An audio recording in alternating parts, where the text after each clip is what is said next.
Salut et bienvenue dans TT Preview, votre pastille quotidienne par l'équipe de The Trick Play Podcast. Présentation des équipes, infos, effectifs, calendrier et pronostics. On peut le dire, we're back!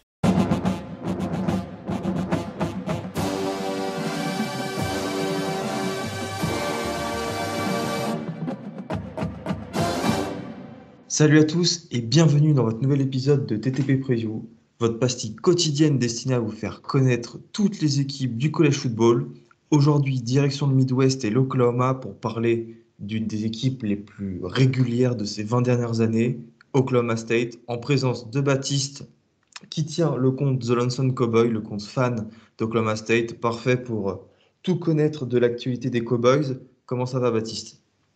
Ça va très bien, merci. Et promis, je serai impartial et le plus honnête possible avec cette version 2022 des Cowboys. Baptiste, je suppose une saison 2022 qui sera dans la continuité des 17 dernières. Je parlais de régularité du programme sur 17 saisons. 16 ont été positives. Donc vous êtes allé 16 fois en bowl pour un bilan de 11 victoires et 5 défaites. Ce qui est, je trouve, à titre personnel, énorme pour un programme qui ne recrute pas comme il devrait recruter. Mais ça, c'est que mon avis. Comment fut la saison 2021, Bat? Bah, la saison 2021, elle a été exceptionnelle, quoi. J'ai pas d'autres termes. Elle a été à l'image de la saison d'il y a 10 ans d'avant, de saison 2011. Voilà, on ne passe pas très loin des rêves. Vous perdez au Ouais, Fiesta Bowl. Ou vous remportez le Fiesta Bowl, justement, non? tout à fait. Ouais. 10 ans après, c'est exactement le- et contre une très bonne fac académique aussi. Voilà, c'est un petit peu notre gimmick, hein, sur les années qui finit en 1. Ouais, donc on en discutait un petit peu en off. Gus, tu me disais, bah ouais, vous passez à une victoire près pour être en college football playoff. Alors peut-être, peut-être pas. Je sais pas si on remporte le match contre Baylor en finale de la Big 12. Est-ce que notre CV est meilleur que celui de Cincinnati? Je ne sais pas. Pour être tout à fait honnête, je suis presque content de ne pas avoir battu Baylor pour cette raison-là, pour pas avoir ce débat un peu débile. Et j'espère. Et j'aurais eu trop de peine pour Cincinnati si on leur avait piqué la place, entre guillemets, en ayant battu Baylor. Enfin, je sais pas si tu vois ce que je veux dire, Gus. Ah si, si, complètement. Un peu, j'allais dire le syndrome de l'imposteur. Non, c'est faux parce que vous méritiez totalement votre place en playoff, mais c'est juste que ouais, Cincinnati, l'histoire était trop belle L'histoire était trop pour le belle et virer. pour une fois que le group of five avoir une équipe pouvait être représentée, je trouvais que l'occasion était trop belle. Donc bon, on a fait exprès de perdre contre Baylor, on va dire. Donc non, à côté de ça, il y avait une seule autre défaite, c'est contre Iowa State dans un match, comme d'habitude, face aux Cyclones, très très serré, qui s'est joué sur une possession, sur une quatrième et deux, voilà, où on n'a pas trop d'image de la balle. Est-ce que Brennan Presley avait réussi à passer la ligne? On n'en sait pas trop. Enfin bref, c'est comme ça. Euh, des fois, il y a des décisions arbitrales qui vont dans le sens, des fois, il y en a qui vont dans le sens contraire. Voilà, il faut pas. Cette action, en fait, est un petit peu le symbole, ce qui fait le college football, non? Des saisons qui se jouent à littéralement une action et plus que dans tout autre sport, j'ai envie de dire. Ah non, mais c'est clair, hein, ça bascule derrière et voilà, c'est la beauté du sport et du college football de manière générale. Bah, qui dit qu'après, je sais pas, si on avait battu Iowa State, est-ce qu'on n'aurait pas perdu Bedlam quelques temps après? J'en sais rien, ça fait partie. Voilà, il faut prendre les saisons telles qu'elles sont. C'est une saison avec un bilan de 12-2, ce qui est quand même. Voilà, on va commencer à jouer la fine bouche. Il y a des victoires, voilà, il y a des victoires superbes. Bedlam, voilà, la première victoire dans Bedlam depuis 2014, la victoire contre Notre-Dame dans le bowl. Enfin, c'est une saison trop belle pour jouer les grincheux, etc. Parce que si on commence à râler sur ce genre de saison, on râle tout le temps, quoi. On n'est pas Alabama, on est un des programmes majeurs, je pense, du college football. Alors effectivement, on n'a pas un nom très très ronflant, mais je pense que la régularité paye. Un peu une sorte de Wisconsin du Sud, quoi, enfin des Midwest. Voilà, donc c'était une belle saison qui malgré peut-être un petit peu le goût amer en disant et si, bah voilà, mais si, bah ça fait quand même 12 victoires de défaite, donc c'est très bien.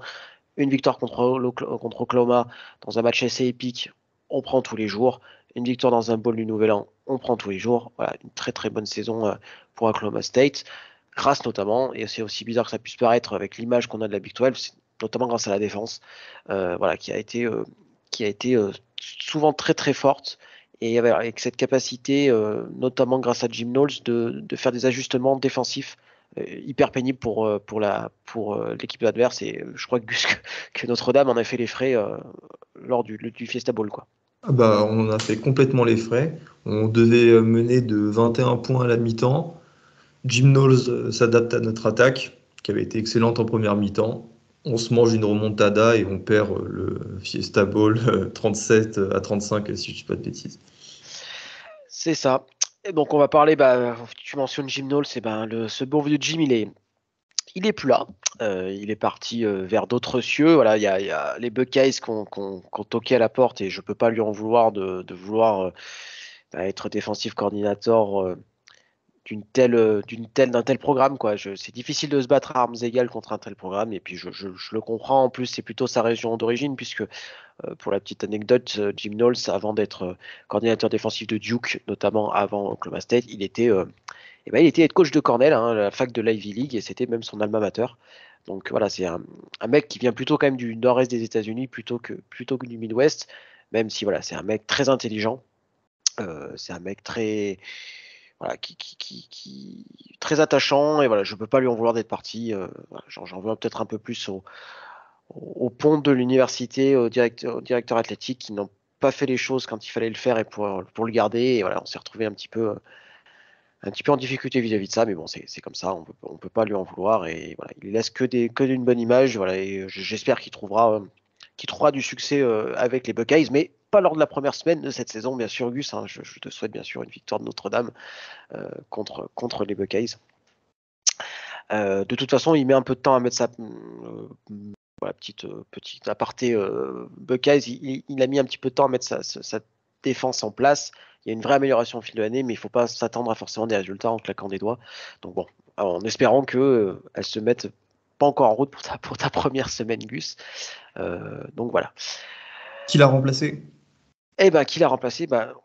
Alors, le principe d'avoir un programme qui est stable, c'est que ça attire finalement, et de profiter des programmes qui, eux, sont beaucoup plus chaotiques, et ça a été le cas de Auburn en intersaison. Auburn qu'on vous présentera bien évidemment, alors pour sans rentrer dans les détails, mais grosso modo, certains boosters ont tout fait pour que Brian Harsin, le head coach, soit viré après une seule saison à la tête des Tigers. Voilà, il y a un petit peu un climat un petit peu bizarre qui s'est créé autour d'Auburn, et voilà, Derek Mason a décidé de quitter le navire et d'arriver à Oklahoma State pour exactement le même poste, donc défensive coordinateur, et un salaire qui est même plus faible que celui d'avant. Donc ça vous prouve à quel point la toxicité de l'environnement devait être important du côté d'Auburn. Bon, tant mieux pour nous, parce que Derek Mason, alors tout le monde va garder en tête l'expérience à Vanderbilt, mais bon, c'est très compliqué d'être head coach à Vanderbilt, c'est très compliqué de gagner à Vanderbilt. D'ailleurs, votre Clark Lea national du côté de Notre-Dame a des grosses difficultés. Alors c'est sa première saison, on va voir comment ça évolue, mais voilà, le chantier est important. Je crois que Gus, t'en es conscient aussi avec votre ancien. C'était coordinateur défensif aussi, c'est ça, hein? Oui, aussi coordinateur défensif. Moi, en fait, ce que je veux retenir de cette arrivée, c'est que déjà, ça va vous profiter parce que lui, ça va lui permettre de se refaire la cerise. Il sera Tout à dans un fait. programme stable, pas de polémique à la con. Enfin, il va pouvoir un peu sortir tu sais, de cette cabale médiatique qu'il y avait autour de Vanderbilt, parce que ça fait quand même des années qu'il en prend plein la gueule par les médias. Auburn, bon, ça a été pareil. La preuve, il a quitté le programme après un an. Là, Oklahoma State, il arrive dans un environnement sain. Et au final, est-ce que c'est pas la meilleure chose pour un coordinateur, enfin, qui avait juste besoin de cette tranquillité? Si, puis je pense qu'il retrouve un peu alors que toute proportion gardée, une sorte de climat qu'il avait un peu du côté de Stanford. En fait, c'est là où il a fait ses lettres de noblesse. Il était défensif coordinateur du côté du Cardinal. Donc voilà, il va retrouver un environnement un peu moins de pression, mais à très haut niveau quand même, parce que voilà, ça reste un programme qui a pris l'habitude de gagner. Une fois qu'on a pris l'habitude de gagner, voilà, on est attendu un petit peu au tournant, et je pense que ça va être plutôt une bonne chose. On en discutait en off, et je pense que tu es d'accord avec moi. À mon avis, il va pas rester très très longtemps non plus. Alors je ne vois pas rester qu'un an, mais à mon avis, il va pas non plus s'apesantir sur le poste, mais ça lui permet voilà de remontrer pourquoi c'était un des noms les plus voilà, ça restait un grand nom après sa pige à Stanford. Donc voilà. Donc moi je suis très content de son arrivée. pendant un instant, je me suis dit, ah putain, on va pouvoir choper Jeffrey Mba qui va décommit, etc., etc. Mais je crois que malheureusement, enfin, heureusement pour Jeffrey Mba et heureusement pour Auburn, je crois qu'il est surtout très fan de Brian Arsene, donc tant mieux pour lui. Mais pendant un moment, j'ai espéré voir Jeffrey Mba, pourquoi pas débarquer. Ça aurait été plutôt sympa. Bon, il y a eu énormément de départs via le portail des transferts ou des trucs comme ça, mais je ferai le point euh, quand on parlera des forces en présence des joueurs. Je sais pas, Gus, si tu veux me poser une question, rebondir sur ce que je dis. Oui, bah, je vais rebondir là-dessus. Euh, il y a quand même le retour de votre quarterback titulaire, Spencer Ah, c'est ça alors. Sanders. Alors concrètement, on va, pour faire un too long didn't listen, on a perdu beaucoup de gens, mais il en reste beaucoup. C'est assez paradoxal, notamment en défense. Euh, il y a beaucoup de gens, quand on dit, voilà, il y a des draftés, il y a des gens qui sont partis dans le portail de transfert, et en fait, on se retrouve avec un roster qui est pas si dégueulasse que ça, dans un système qui fonctionne, avec un head coach qui sait comment gagner. Je pense que c'est ça qui est le plus important. Mike Gundy, hein, euh, c'est tout simplement l'un des meilleurs head coach de college football, et ça, je pense que sans être totalement chauvin, après on aime ou pas le personnage, moi j'ai dit que j'étais pas ultra fan non plus, ça reste un coach qui gagne dans un environnement qui est pas si simple que ça, Oklahoma State. Euh, donc voilà, donc cette culture de la gagne, il l'a instaurée. Il y a Dis- les coordinateurs qui passent, qui vont ailleurs, qui ont des postes de head coach, etc., etc. Mais le programme reste tel Dis-moi quel, si et je je pense que c'est le me, plus important. dis-moi si je me trompe, Bat, mais évidemment, il y a les incidents qu'on connaît avec notamment One American News. Tout à fait. Est-ce que au final, enfin, moi je trouve qu'il a quand même une attitude après assez irréprochable. En fait, il s'est remis en question, il a vu des gens. Enfin, il s'est aussi pris un pay cut de sa propre initiative. Est-ce que tu penses pas que justement ça l'a.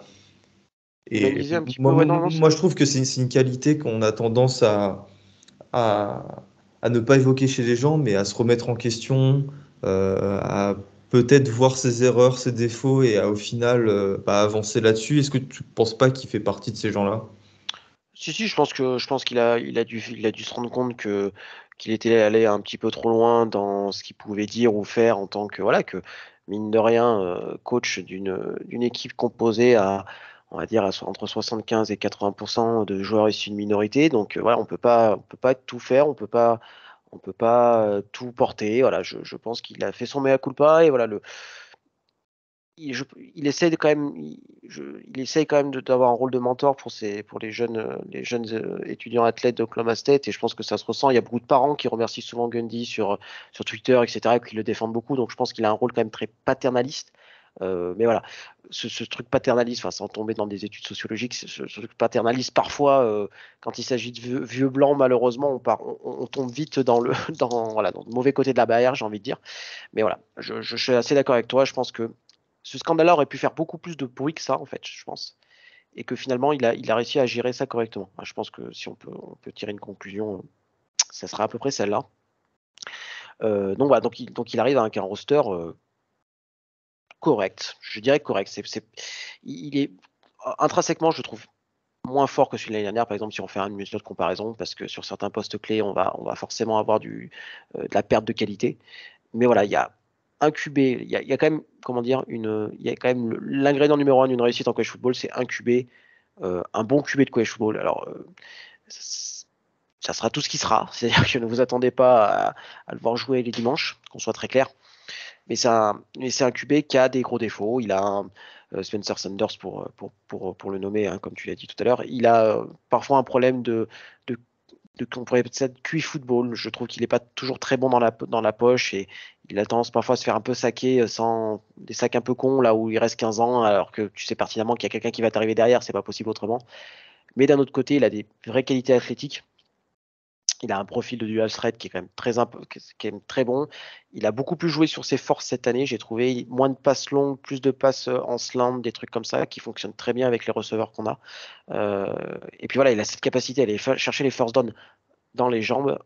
Et ça, c'est quand même toujours intéressant d'avoir ça comme quarterback. Et puis voilà, après, il est spectaculaire. C'est un vrai leader d'équipe, je trouve. Et puis, il a composé avec une offensive line qui n'était pas très très bonne l'année dernière. Et voilà, je pense que Si t'as pas ce type de quarterback là avec une offensive line qui est en pass protection, qui est pas terrible, tu cours à ta perte quoi. Tu cours à ta perte. Après, j'ai un souci par rapport à la QB room, c'est que la profondeur est pas là. Shane Illingworth, le QB2 est parti du côté de Nevada et ça fait toujours un petit peu peur de pas avoir de QB2 un peu avec de l'expérience, etc. Donc là, ça sera entre Gunnar Gundy, le fils de Mike Gundy, et Grant Rangel, le true freshman qui est arrivé cet hiver. Donc voilà, le poste de QB2 se jouera entre les deux, et sans beaucoup de certitude. Et voilà, on sait que Spencer Sanders a parfois tendance à se blesser du fait de son style de jeu, donc attention quand même à ce niveau-là. Bataille parce que Shane Illingworth est parti à Nevada. À Nevada, Je le cale ici parce qu'on fera pas de preview de Nevada cette année. tout à fait. Et il risque d'être titulaire, parce que je crois que le quarterback titulaire a des ennuis avec la fac ou la police. Enfin, bref, il me semble qu'il y a un truc dans le genre. Donc, Shane Illingworth risque de jouer pas mal pour le Wolfpack. S'il y a bien un poste, pardon, qui a été meurtri meurtri entre guillemets par les départs, soit axé sur la draft, soit fin d'éligibilité, soit transfert portal, c'est bien le poste de running back. Par contre, Jalen Warren est fini, il était redshirt senior, Lil Brown pareil, Richard Senior et Desmond Jackson sur le spotlight. Donc on perd nos trois principaux coureurs de l'année dernière. Donc c'est très clairement une running back room très amoindrie. Alors Dominic Richardson, le junior natif de l'Oklahoma, devrait être running back numéro 1, mais il a quelques petits soucis de fumble, donc à voir comment ça évolue. Après voilà, je suis très hypé par Ollie Gordon, le true freshman qui est arrivé cet hiver, et Jaden Nixon, le redshirt freshman, qui a montré des belles choses sur les quelques bouts de match qu'il a fait. Et voilà, les scouting reports sont plutôt élogieux là pour les deux joueurs. Donc voilà, donc je pense qu'on doit avoir une running back room un peu moins talentueuse que certaines années, mais ça devrait le faire avec, je sais pas, 4-5 running back qu'on devrait voir presque sur le terrain, sachant que on a récupéré DeAndre Jackson, un running back de Texas A&M. Voilà. Bon, sans trop de précision, il n'a pas trop joué du côté des Aggies, donc bon, il rajoutera de la profondeur et je pense que c'est tout ce que dont a besoin Mike Gundy. Du côté des receveurs, là par contre, c'est hyper deep. Alors, T. Martin, le go-to guy, est parti. Alors, pas drafté malheureusement, mais bon, je pense qu'il arrivera peut-être à se faire un petit chemin dans un roster, dans une practice squad. Je me fais pas trop de soucis pour lui. Mais il y a énormément de talent. Alors, on a connu Dez Bryant, Justin Blackmon, Tyan Wallace, Dennis Washington. Enfin, il y a peut-être pas de Wide talent Receiver aussi. University, hein. Ouais, c'est vrai. Quand on dit comme ça, c'est assez impressionnant les receveurs qui sont passés par Oklahoma State.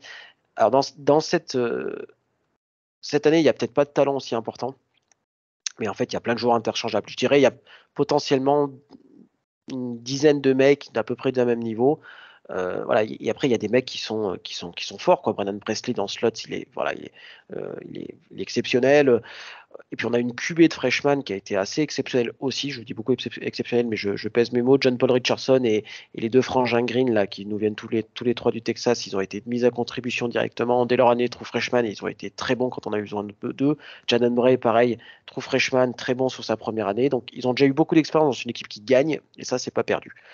Et puis il y a un lueur d'espoir pour trouver un petit peu un espèce de speedster. On a toujours besoin d'un mec qui va très vite pour prendre à défaut les secondaries. C'est le retour de Braden Johnson. Donc lui, c'est un redshirt senior qui a eu beaucoup de pépins physiques, mais c'est une véritable fusée. Donc s'il est retour à 100%, il pourrait faire énormément de bien à une attaque qui a besoin de ce type de jour-là, parce qu'on l'a pas on l'a pas s'il n'est pas là, lui.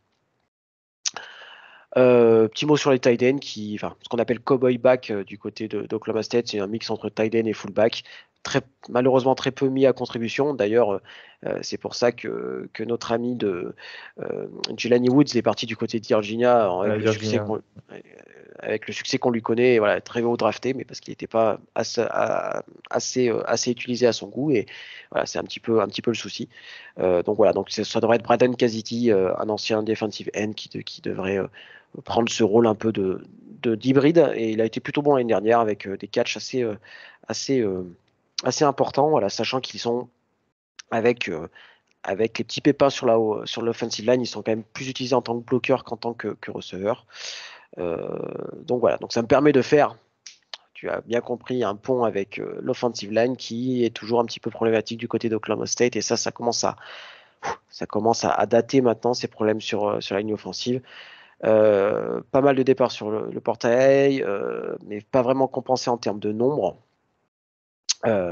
Voilà, on perd notre centre, on perd notre right guard, on perd beaucoup de monde. On perd beaucoup de monde. On a plutôt pas mal recruté, notamment au niveau de JUCO.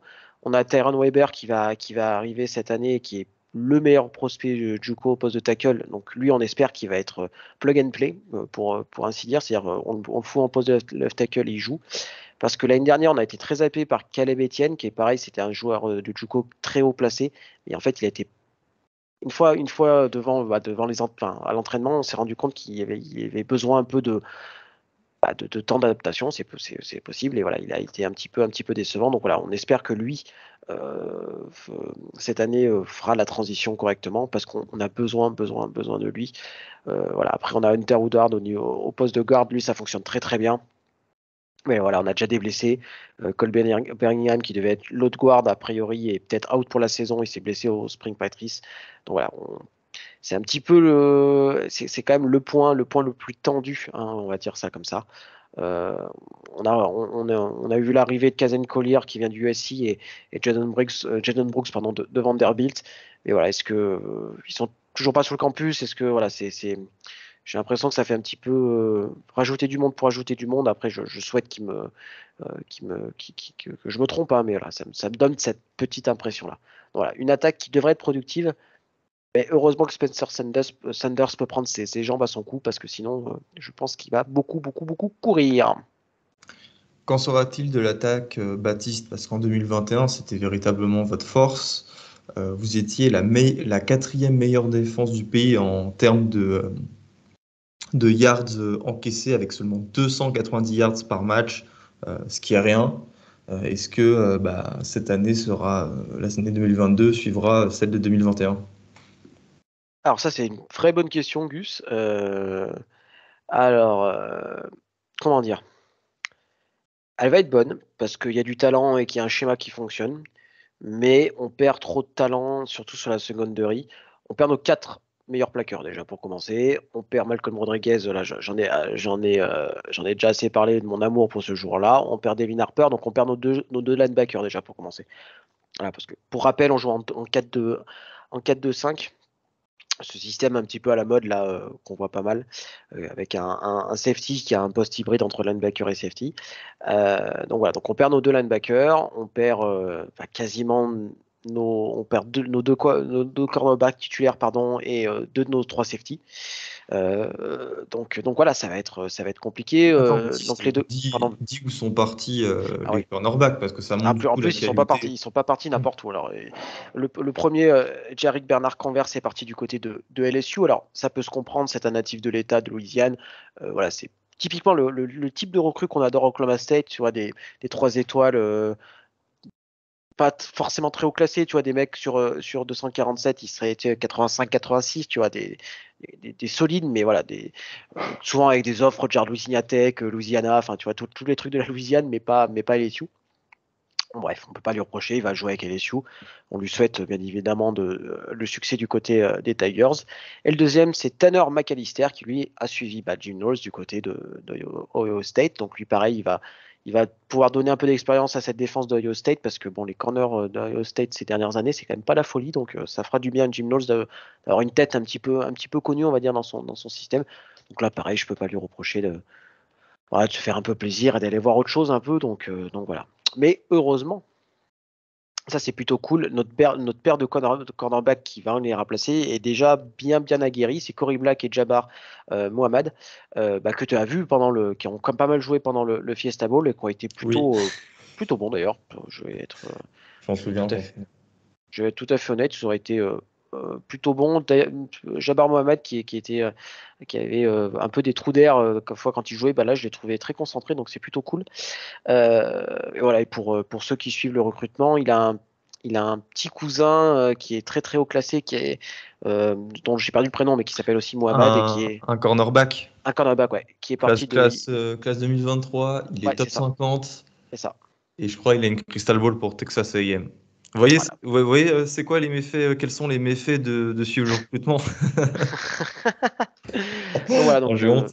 et pour la petite anecdote, Jabbar Mohammed, c'était aussi le cousin de AJ Green, pas le AJ Green des Bengals. Enfin, maintenant, il est il est où AJ Green?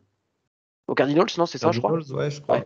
Ça. Et non, le AJ Green qui était cornerback chez nous. Voilà, donc c'est une affaire de famille, les cornerbacks chez les Mohamed slash Green. Donc je parlais du poste de linebacker. Donc effectivement, draft de la part enfin, Malcolm Rodriguez et Devin Harper ont été draftés tous les deux. Mais voilà, on a des beaux bébés. On a Mason Cobb et Xavier Benson qui devraient voilà, ajouter pas mal, déjà un peu d'expérience et être dans le même moule un peu. Alors, peut-être pas aussi énervé que Malcolm Rodriguez, mais Xavier Benson, c'est un mec qui a joué en tant que true freshman du côté de Texas Tech il y a 2 ans avant de partir en JUCO. Donc, voilà, donc ça vous donne le pédigré quand même du gars.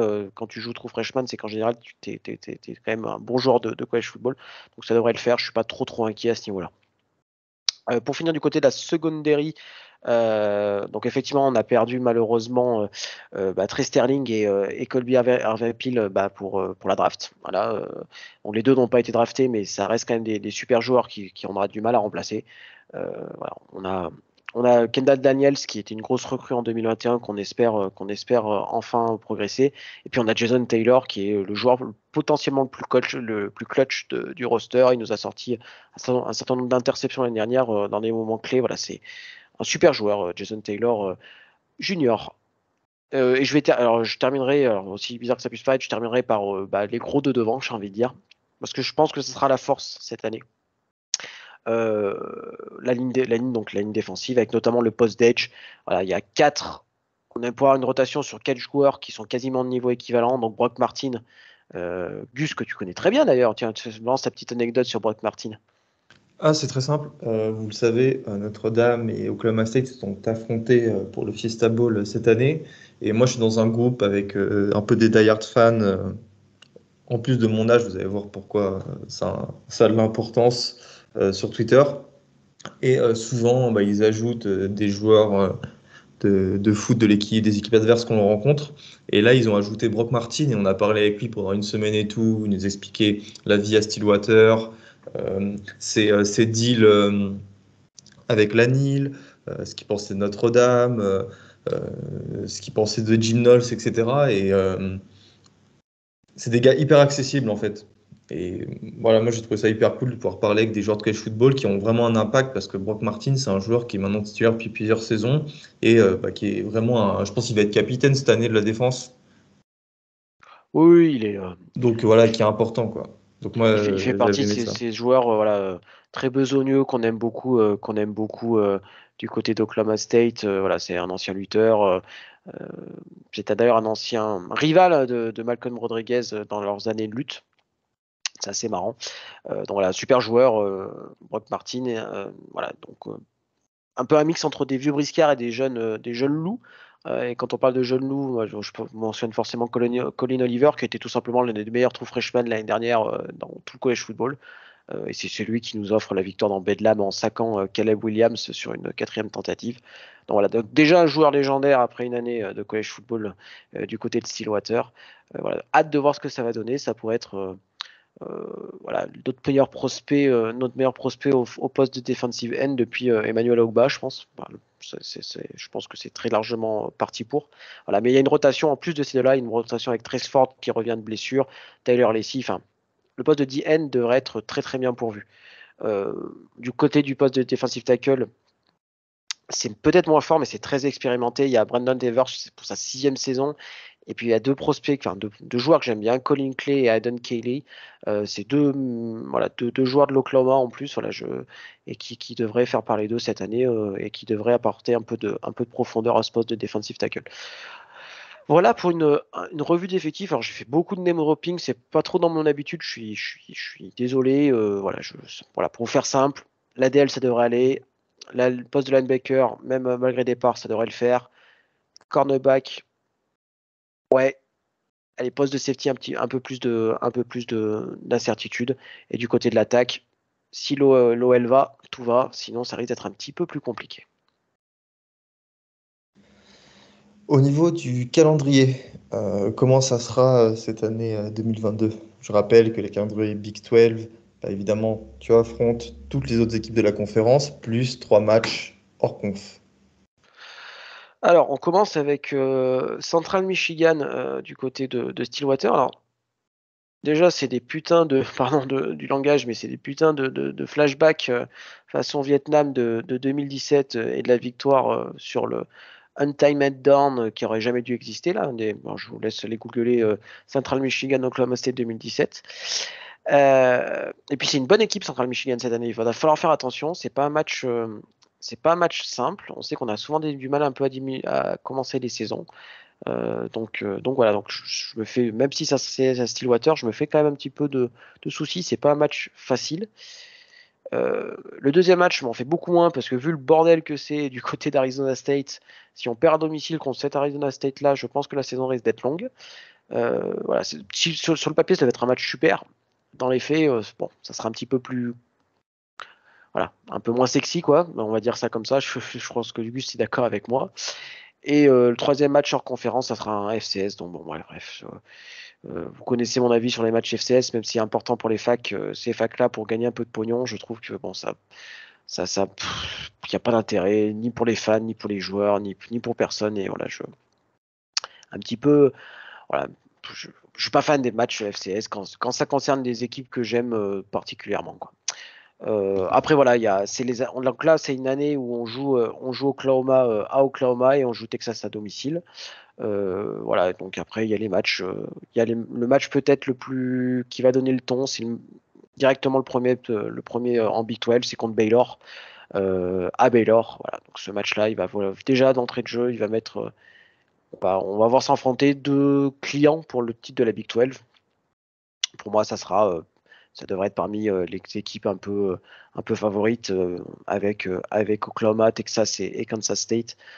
Donc voilà, c'est un match à pas prendre à la légère. Et voilà, après, voilà, ça reste une conférence qui est hyper homogène. Et il y a plein d'équipes j'ai envie de dire qu'il y a une vraie dynamique positive, Texas Tech, Kansas State notamment.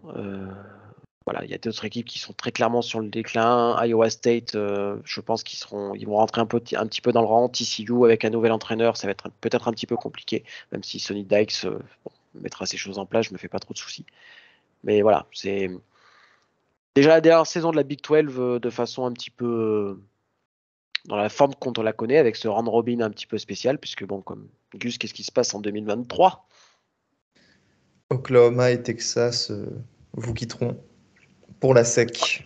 Alors pour Et l'instant, c'est 2025, mais en oui, 2023, 2025, ouais, pour c'est l'instant, en vrai. 2023, on sait qu'il y a BYU, Cincinnati. Ah, en fait, alors, grosso modo, euh, Texas et Oklahoma veulent aller en SEC plus tôt, ce qui va leur coûter, je suppose, des lourdes indemnités. C'est le chemin qu'on prend pour l'instant. Et après, là, tu les citais, mais les 4 équipes qui vont arriver en Big 12, donc UCF, Cincinnati et Houston, qui sont tous les trois en conférence américaine, doivent arriver en 2025. Mais c'est quasiment sûr, bon, c'est pas encore officiel, ces facs vont payer l'indemnité de départ pour rejoindre la Big 12 dès l'an prochain. Et BYU, bah, c'est déjà le cas, vu que c'est un programme indépendant, ils rejoindront la Tout à Big fait, 12 l'an eux, prochain. ils ont Mm. pas besoin de passer par ce genre de choses. Donc voilà, donc après, pour me donner un petit peu de hauteur à tout ça, je pense que cette saison, elle est enfin, il va être un peu hyper important de marquer son territoire dans cette nouvelle Big 12, déjà post OU et Texas, quoi. Voilà, je pense que il y a des places en haut de la conférence qui vont être dispo. Et voilà, je pense qu'il ne faudra pas louper le bon wagon. Baylor remonte en puissance. Et vous connaissez mon amour des Bears. Houston est un programme qui est un petit peu un sleepy giant parce que la région de Houston est un terreau très fertile en termes de recrutement. Demandez à Texas A&M ce qu'ils en pensent. Que Houston est la quatrième plus grande ville des États-Unis, donc forcément il y a du monde, il y a du pognon, etc. Et qu'on est dans une ère où plus on a de pognon, plus c'est simple de bien recruter. Cincinnati est dans une grosse agglomération, un gros état, un état de football aussi. Et UCF est une des plus grosses facs aux États-Unis. Donc, ceux qui arrivent alors c'est peut-être pas des noms aussi ronflants, mais sur le papier, ça peut énormément apporter à la conférence. Et ça va énormément apporter à la conférence. Donc voilà, donc il faudra pas louper le bon wagon. Et je pense que ça passe directement. Ça passe aussi par une saison réussie et dès maintenant. Après voilà, hein, pour être tout à fait honnête avec vous, il y a toujours pour discuter avec pas mal de fans d'Oklahoma State sur les forums d'insider, comme on dit, ouais, il y a toujours les fans et l'administration d'Oklahoma State veut rejoindre la Big Ten. Voilà. C'est un peu le rêve éveillé d'Oklahoma State, c'est rejoindre cette Big Ten qui assurait, aussi bien iconiquement que footballistiquement parlant, un avenir au programme. Ce que, pour l'instant, la Big 12, ça reste un petit peu, même si ça devrait pas être si mal que ça, tu perds quand même en standing en perdant Texas et OU, quoi. En tout cas, en 2023, tu perds du standing. Donc voilà, donc il y a toujours ce rêve-là, et je pense que il faut être compétitif en football pour pouvoir attirer les autres conférences, tout simplement, quoi. Donc voilà, donc Gus, tiens, tu vas faire ton petit prono, et puis moi je vais faire le mien ensuite, si ça te va. Euh, J'hésite entre, oula, je sais pas si je vais dire une bêtise, entre 8-4 et 9-3. Je vois défaite face à Baylor, Texas, Oklahoma, je pense, tu vois, parce que vous pouvez pas gagner Bedlam 2 années de suite, pour le coup, Ça s'est plus vu depuis, oula. depuis longtemps. Et voilà, je pense qu'en fait, ce qui fera 3 défaites ou 4 défaites, c'est le match à Kansas State. Ouais, je suis assez d'accord avec toi, je vais dire 9-3 parce que je suis un éternel optimiste, donc voilà, défaite. Je pense qu'on perdra un match un peu bourbier, le Kansas State, pourquoi pas, ouais, parce que bon, j'aime beaucoup ce que fait Kliman du côté des Wildcats. Donc ouais, 9-3, je suis d'accord avec toi. On va un peu rentrer dans le rang, mais bon, on peut pas avoir que des bonnes saisons quand on recrute pas forcément très très très très bien non plus. Mais voilà, une saison à 9-3, ça sera déjà une très très belle saison, surtout si on bat le rival OU le 19 novembre. Voilà mon Gus, merci à toi. Merci à toi surtout. J'espère que je vous ai pas trop barbé, mais voilà, si vous n'hésitez pas à me poser des questions après si vous voulez que je rentre un peu plus dans les détails dans certaines choses, je le ferai avec grand plaisir. Mais voilà, j'ai essayé j'ai essayé de rester le plus concis possible, mais c'est vrai que c'est quand on parle d'un programme qu'on aime et qu'on connaît par cœur, c'est parfois un petit peu compliqué, et voilà. Donc, Et très je vous très remercie. frustrant de devoir se limiter. Exactement. Merci mon Gus, merci à toutes et merci à tous, et puis on se retrouve dans un nouvel épisode bientôt. Salut tout le monde. Salut à tous.